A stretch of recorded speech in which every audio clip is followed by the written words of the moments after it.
Hey guys, we just mounted our new parking brake design on this race bike, and it takes a bit of an explanation to show how it works. On the prior models, we had some slight difficulties when you have to fine-tune the pad contact when the brake pads are getting worn down. So this new design, I'll just try to show this to you with one hand here, if I can. You just lift the entire unit. This is the brake unit.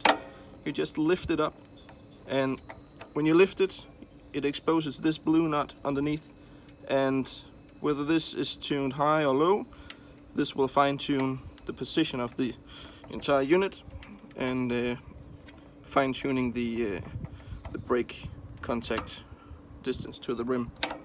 So that's pretty much it. Then you can use the brake as you always done it. Thanks for watching. Hope you like the new design. See you guys.